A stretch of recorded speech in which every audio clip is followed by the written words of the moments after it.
श्रीमद्रामायणे आदिकाव्ये किष्किन्धाकाण्डे 39 सर्गः। इति ब्रुवाणं सुग्रीवं रामो धर्मभृतां वरः बाहुभ्यां सम्परिष्वज्य प्रत्युवाच कृताञ्जलिम्। यदिन्द्रो वर्षते वर्षं न तच्चित्रं भविष्यति आदित्योऽसौ सहस्रांशुः कुर्याद्वितिमिरं नभः चन्द्रमा रजनीं कुर्यात् प्रभया सौम्य निर्मलां त्वद्विधो वापि मित्राणां प्रीतिं कुर्यात् परन्तप। एवं त्वयि न तच्चित्रं भवेद्यत् सौम्यशोभनं जानाम्यहं त्वां सुग्रीवा सततं प्रियवादिनम्। त्वत्सनाथः सखे सङ्ख्ये जेतास्मि सकलानरीन् त्वमेव मे सुहृन्मित्रं साहाय्यं कर्तुमर्हसि। जहारात्मविनाशाय मैथिलीं राक्षसाधमः वञ्चयित्वा तु पौलोमीम् अनुह्लादो यथा शचीम्।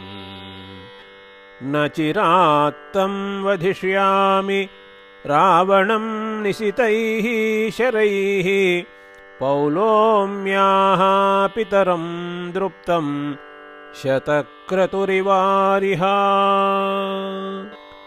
एतस्मिन्नन्तरे चैव रजः समभिवर्तत उष्णतीव्रां सहस्रांशोः छादयद्गगने प्रभाम्।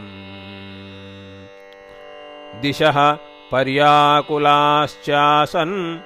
रजसा तेन दूषिताः चचाल च मही सर्वा सशैलवनकानना।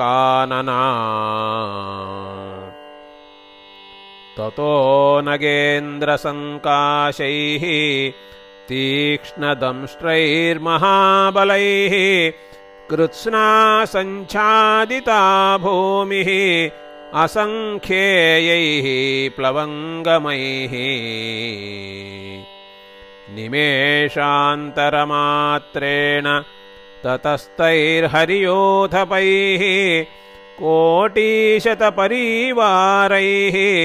वानरैः कामरूपिभिः नादेयैः पार्वतेयैश्च सामुद्रैश्च महाबलैः हरिभिर्मेघनिर्ह्रादैः अन्यैश्च वनवासिभिः तरुणादित्यवर्णैश्च शशिगौरैश्च वानरैः पद्मकेसरवर्णैश्च श्वेतैर्हेमकृतालयैः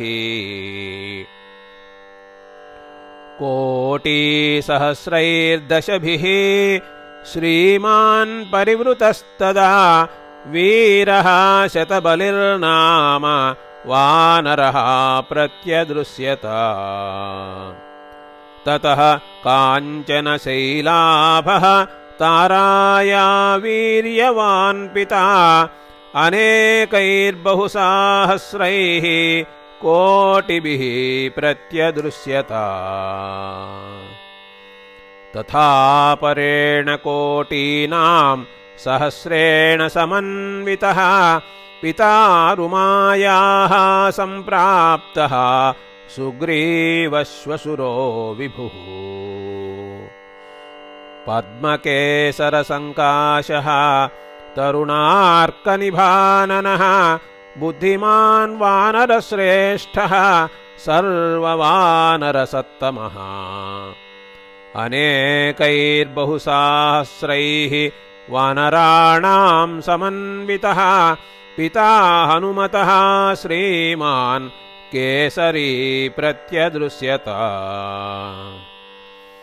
गोलाङ्गूलमहाराजः गवाक्षो भीमविक्रमः वृतः कोटिसहस्रेण वानराणामदृश्यत।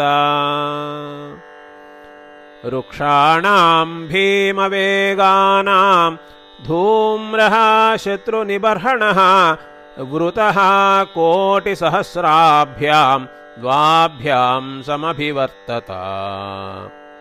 महाचलनिभैर्घोरैः पनसो नाम यूथपः आजगाम महावीर्यः तिश्रुभिः कोटिभिर्वृतः। नीलाञ्जनचयाकारः नीलो नामाथ यूथपः अदृश्यत महाकायः कोटिभिर्दशभिर्वृतः। ततः काञ्चनशैलाभः गवयो नाम यूथपः आजगाम महावीर्यः कोटिभिः पञ्चभिर्वृतः। दरीमुखश्च बलवान् यूथपोऽभ्याययौ तदा वृतः कोटिसहस्रेण सुग्रीवं समुपस्थितः। मैन्दश्च विविधश्चोभौ अश्विपुत्रौ महाबलौ कोटिकोटिसहस्रेण वानराणामदृश्यताम्। गजश्च बलवान् वीरः तिश्रुभिः कोटिभिर्वृतः आजगाम महातेजाः सुग्रीवस्य समीपतः। रुक्षराजो महातेजाः जाम्बवान्नाम नामतः कोटिभिर्दशभिर्व्याप्तः सुग्रीवस्य वशे स्थितः। रुमणो नाम तेजस्वी विक्रान्तैर्वानरैर्वृतः आगतो बलवान् स्तूर्णं कोटिशतसमावृतः। ततः कोटिसहस्राणां सहस्रेण शतेन च पृष्ठतोऽनुगतः प्राप्तः हरिभिर्गन्धमादनः। ततः पद्मसहस्रेण वृतः शङ्कुशतेन च युवराजोऽङ्गदः प्राप्तः पितुस्तुल्यपराक्रमः। ततस्ताराद्युतिस्तारः हरिर्भीमपराक्रमः पञ्चभिर्हरिकोटिभिः दूरतः पर्यदृश्यत। इन्द्रजानुः कपिर्वीरः यूथपः प्रत्यदृश्यत एकादशानां कोटीनाम् ईश्वरस्तैश्च संवृतः। ततो रम्भस्त्वनुप्राप्तः तरुणादित्यसन्निभः अयुतेन वृतश्चैव सहस्रेण शतेन च। ततो यूथपतिर्वीरः दुर्मुखो नाम वानरः प्रत्यदृश्यत कोटिभ्यां द्वाभ्यां परिवृतो बली। कैलासशिखराकारैः वानरैः भीमविक्रमैः वृतः कोटिसहस्रेण हनुमान् प्रत्यदृश्यत। नलश्चापि महावीर्यः संवृतो द्रुमवासिभिः कोटिशतेन सम्प्राप्तः सहस्रेण शतेन च। ततो दरीमुखः श्रीमान् कोटिभिर्दशभिर्वृतः सम्प्राप्तोऽभिनदंस्तस्य सुग्रीवस्य महात्मनः। शरभः कुमुदो वह्निः वानरो रम्ह एव च एते चान्ये च बहवः वानराः कामरूपिणः आवृत्य पृथिवीं सर्वां पर्वतांश्च वनानि च यूथपाः समनुप्राप्ताः येषां संख्या न विद्यते आगताश्च निविष्टाश्च पृथिव्यां सर्ववानराः आप्लवन्तः प्लवन्तश्च गर्जन्तश्च प्लवङ्गमाः अभ्यवर्तन्त सुग्रीवं सूर्यमभ्रगणा इव कुर्वाणा बहुशब्दांश्च प्रकृष्टा बाहुशालिनः शिरोभिर्वानरेन्द्राय सुग्रीवाय न्यवेदयन्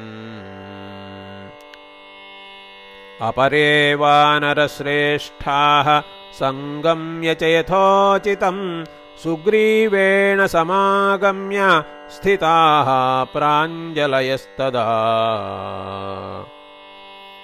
सुग्रीवस्त्वरितो रामे सर्वांस्तान् त्वरितांस्तदा निवेदयित्वा धर्मज्ञः स्थितः प्राञ्जलिरब्रवीत् यथा सुखं पर्वतनिर्झरेषु वनेषु सर्वेषु च वानरेन्द्राः निवेशयित्वा विधिवद्बलानि बलं बलग्नः प्रतिपत्तुमीष्टे इति आर्षे श्रीमद् रामायणे वाल्मीकीये आदिकाव्ये किष्किन्धाकाण्डे 19 सर्गः।